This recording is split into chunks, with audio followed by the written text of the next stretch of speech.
Two police officers thought they had caught a Joe. No one knew he was in charge of everything. The sound of tires crunching on gravel echoed in the quiet night when Ricardo Almeida, a 48-year-old man with a calm demeanor and a reputation for leadership, turned onto Rua das Acacias. He was heading home after a long but rewarding day meeting with community leaders in Belo Horizonte, Minas Gerais. His car, a discreet black sedan, blended into the streets of the suburbs and his thoughts wandered to the famous roast chicken his wife had prepared. Suddenly, blue and red lights flashed in his rearview mirror, cutting through the night like an alarm. Ricardo gripped the steering wheel for a moment, checked the speedometer. 47 kilograms letra H on a 60 kilograms gag road. No violations, no burned out taillights. Even so, the police car's siren blared, signaling him to pull over. "Take it easy," he muttered to himself as he turned on his turn signal and pulled the car over to the shoulder. He already knew the drill. Visible hands, slow movements, polite posture. It was a routine he had mastered, not because he had done anything wrong, but because he knew that in these situations appearances could be everything. The police officer approached the window with the flashlight in his hand that invaded the interior of Ricardo's car. Another police officer stood near the rear bumper with his hand on the seat. "Compressed tonight?" the first police officer asked in a suspicious tone. "No, sir," Ricardo answered in a calm but firm voice. "I'm going home." The police officer's flashlight swept over Ricardo's face, lingering a second longer before going to his lap, the dashboard and back to his face. "License and car registration," he ordered, ignoring Ricardo's answer. Ricardo opened the glove compartment slowly, narrating each movement. "I'm getting the car registration. My license is in my pants. I'll get it after this." Quote, the police officer didn't answer, but his posture became more tense. "Do you know why I stopped you?" the police officer asked, although the question was rhetorical. Before Ricardo could answer, the police officer continued. "You were driving weird. Weaving in the other lane." Quote, Ricardo frowned. "With all due respect, I wasn't weaving. My dashcam can prove it." The cop stopped him abruptly. "Camera? That's it. It'll be confiscated as evidence. Get out of the car." Ricardo blinked in surprise at the sudden escalation. "Is there a problem, officer? I'm cooperating fully." The cop gritted his teeth. "I said, get out of the car now." Ricardo's stomach churned, but he unbuckled his seatbelt and slowly opened the door with his hands raised. The second cop approached quickly. He grabbed Ricardo's arm and pulled him toward the patrol car. "Is this necessary?" Ricardo asked in a firm voice. "I didn't do anything wrong." Resisting is the first cop's sneer. "Want to play this game? Fine, then." The cold metal of the handcuffs clamped down on Ricardo's wrists. His mind raced. This wasn't a misunderstanding. It was pure prejudice. As the cops shoved him into the backseat of the patrol car, Ricardo saw some neighbors peering through the windows, their silhouettes illuminated by the porch lights. No one came out, but it was far from over. The cops had no idea who they had just arrested, and Ricardo didn't plan on keeping quiet for long.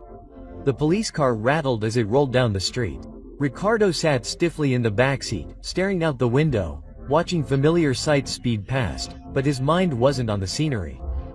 He was trying to process the absurdity of what had just happened. The two cops were up front making small talk. As if they hadn't just handcuffed and detained a man for no reason. The newest cop, Marcos, glanced at Ricardo in the rearview mirror. "So, what's your drug run, or do you just like to cause trouble?" Ricardo met Marcos's gaze without blinking. "I'm just a guy trying to get home." "Oh, I see." The other cop, a burly fellow named Officer Pereira, grumbled, "That's what every sloppy driver says." Ricardo bit his tongue. Arguing now wasn't going to help.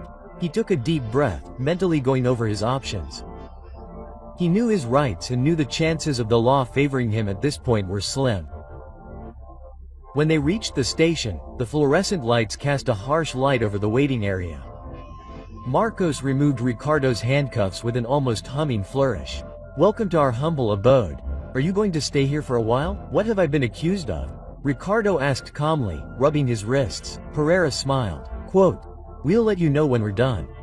Ricardo was led to a cold cell. The door slammed behind him, the echo hanging in the air. He sat down on the bench, his mind racing. He had spent years building a career based on justice and equality, and now he was being victimized by the same abuse of power he was fighting to eradicate. Outside the cell, the two cops they were leaning against a table, laughing softly as they reviewed Ricardo's wallet and car registration. Quote, "Nothing unusual," Marcos said, looking almost disappointed. "It doesn't matter, Pereira," he replied with a smile. "We'll find something. People like him always have a dirty past." Ricardo listened to the conversation. His expression was unreadable. He remained seated with his hands clasped together and his posture firm. He wasn't angry, he was calculating. He knew his patience would pay off soon. The hours dragged by. Other officers came and went, casting curious glances at the man in the cell. None of them seemed to recognize him, but Ricardo didn't expect them to. He was new to the area, having only been on the job 3 weeks. Finally, as the aurora began to reach the sky with orange hues, Ricardo heard footsteps approaching. A serious-looking female officer, clearly of higher rank, appeared in front of the cell. Her ID showed the name Lieutenant Carla. She had an air of authority and professionalism that contrasted with the other 2 officers. She frowned as she looked at Ricardo and then at the documents in her hand. "What's going on here?" Marcos stepped forward. "We caught him last night for reckless driving and resisting arrest." Carla raised an eyebrow. "Reckless driving? Where's the evidence? We haven't filed charges yet," Pereira replied casually, leaning against the table. Carla turned her attention to Ricardo. "Sir, do you have any idea why?" Ricardo stood up, meeting her gaze. "I was told it was for reckless driving, which I completely deny. I also have a dash cam that can prove my version of events." Carla's expression hardened as she looked at the 2 officers. "Haven't you seen the dash cam?" Pereira shrugged. "Not yet." Carla sighed, clearly irritated. "Get it now. And Marcos, go to my office." As the 2 officers walked away, Ricardo knew the tide was starting to turn, but it was only the beginning. The cold metal bench pressed against Ricardo's back as he stood in his cell, watching the hubbub of the police station. The hours stretched on, punctuated only by the occasional rustle of papers or distant conversations. Despite the stillness around him, Ricardo's mind was anything but calm. He thought about the night's events, replaying them like a movie. Every harsh word, every unnecessary escalation. It all served as a reminder of the brokenness he'd spent years fighting to fix. His new role as police chief had been an opportunity to address these issues from the inside out, to create a culture of accountability. And now he was experiencing the very injustice he'd vowed to dismantle. The sound of footsteps pulled him from his thoughts. Lieutenant Carla returned, a tablet in her hand. She motioned for him to approach the bars. "We've seen the footage from your body camera," she said in a more businesslike tone. "I've also spoken to the officers who arrested you. Let me be clear. This should never have happened. The footage completely contradicts their account." Ricardo raised an eyebrow, not surprised, but still waiting for her to continue. "I'll release you immediately," she added. "But I'd like to discuss next steps in private." Moments later, Ricardo was out of the office and sitting across from Carla in her office. The room was Spartan, with a bland desk, a few chairs, and a small filing cabinet. No frills, no distractions, just work. "I'm going to file a lawsuit against Marcos and Pereira," Carla began, folding her hands on the table. "But there's something I need to ask you." She hesitated, clearly thinking about her words. "Who are you really? You're too calm for someone who spent the night in a cell for no reason." Ricardo leaned back a little, giving her a small smile. "I appreciate your attention, Lieutenant. But let's just say you've been in situations like this before." "I've learned to keep my cool." Carla studied him for a moment and nodded. "Fair enough, but I have a feeling this isn't the last we'll hear of this story." When Ricardo left the police station, the morning sun warmed his face, but the weight of the night was still on his shoulders. He didn't go straight home. Instead, he drove to his office, parked in the reserved spot, and walked through the door of the police headquarters he now oversaw. His assistant, Anna, looked up from her desk in surprise. "Chief Almeida, you're early." Ricardo nodded, his expression neutral. "It's been a long night, Anna. Get the conference room ready for me. I need to speak with the department this afternoon." Anna nodded quickly, sensing the seriousness in his tone. As Ricardo walked into his office and closed the door, he took a deep breath. He knew what was coming. This wasn't about him, it was about what his experience represented. The public trusted him to lead, protect, and hold others accountable. That responsibility weighed heavily, but Ricardo accepted it. But before he could act, there was one more storm to weather in the courtroom, where everything would come to a head. The courtroom was packed. Word of the case had spread fast, and the local media was eager to cover it. Cameras were not allowed inside, but that didn't stop reporters from lining the courthouse steps, ready to pounce as soon as the hearing ended. Ricardo sat silently at the defense table while his attorney, Sandra, flipped through a ream of evidence. Sandra was a force to be reckoned with, sharp, relentless, and known for dismantling weak arguments with surgical precision. Across the room, officers Marcos and Pereira sat with the department's attorney. Marcos looked nervous, tapping his foot incessantly, while Pereira tried to appear calm, leaning back in his chair with a smug expression.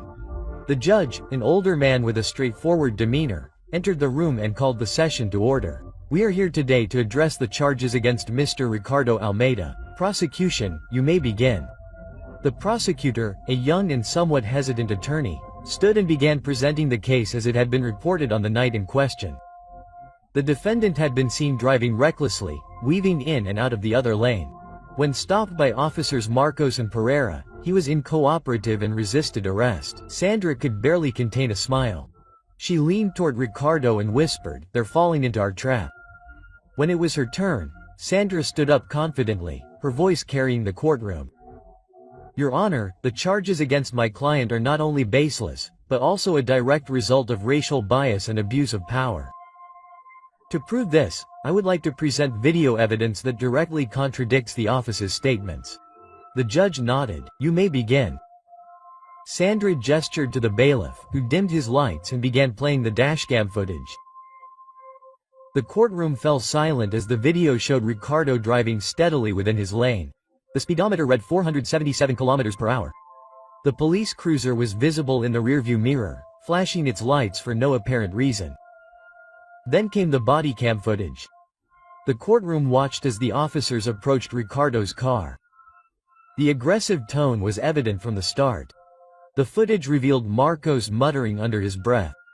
Another one of them giving him a hard time, followed by Pereira, laughing and responding, "That's just how they are." Gasps ran through the audience. The judge frowned deeply as he looked at the officers. Sandra paused the video and addressed the court. "This is the professionalism demonstrated by officers Marcos and Pereira. Now let's fast forward to the arrest." The footage continued to show Ricardo calmly cooperating, narrating his movements as he took the vehicle registration and wallet. The contrast between his calm demeanor and the hostility of the officers was evident. When the video ended, the courtroom was tense. Sandra turned to the jury and said, "This is not just an abuse of power, it is a direct violation of my client's rights, rooted in prejudice." The prosecutor was visibly nervous. The officers believed they had probable cause. Sandra interrupted abruptly. Probable cause based on driving safely, following directions, or perhaps it was the color of his skin. The judge banged his gavel lightly, calling for order. "Let's stay focused." Sandra's voice softened. But her words were no less powerful. "Your Honor, before we proceed, my client has something to share with the court." Ricardo stood up, adjusting his tie.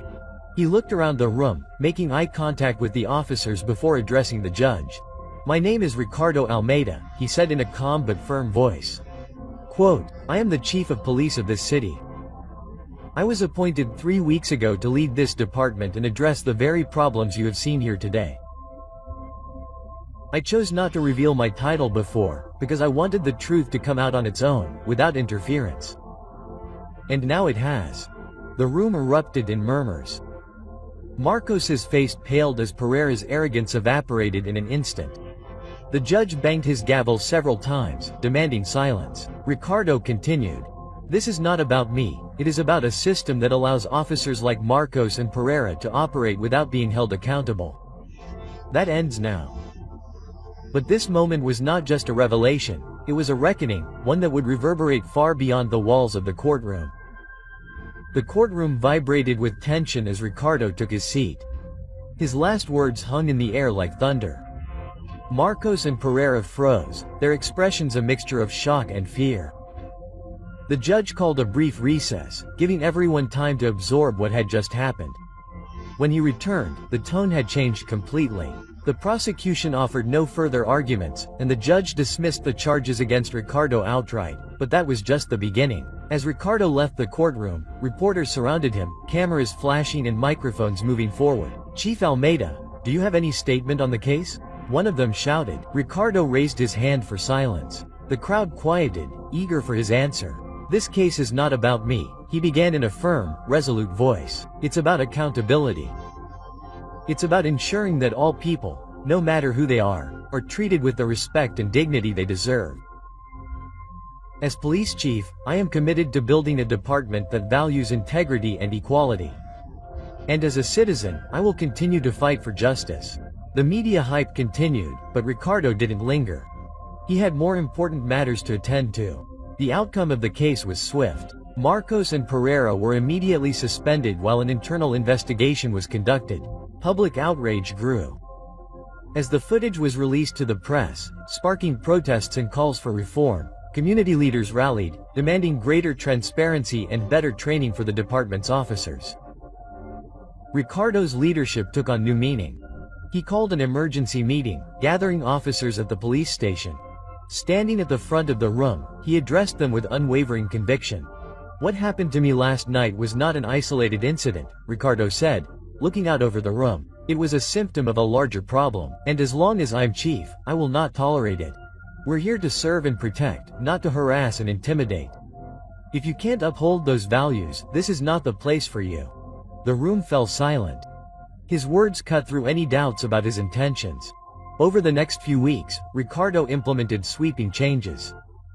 Mandatory bias training, stricter supervision, and an anonymous reporting system for police misconduct were just the beginning. The community began to see change, though trust wouldn't be rebuilt overnight. Months later, Ricardo sat on a panel at a city hall meeting, listening to a young man stand up to speak. "Chief Almeida," he said, his voice breaking, "what you went through could have been me, could have been any of us. Thank you for standing up, not just for yourself, but for all of us." Ricardo nodded, his heart heavy but full of hope. "Change doesn't happen overnight," he replied, "but together we can build a community that truly serves everyone." As the town hall meeting ended, Ricardo stood for a moment watching the people leave with renewed hope. He knew the fight wasn't over, but he was ready for it. And now it's up to us, the bystanders and the community, to keep this fight alive. If we see injustice, we must speak up. If we want change, we must demand it. Together, we have the power to create a world where accountability is not just a promise, but a reality.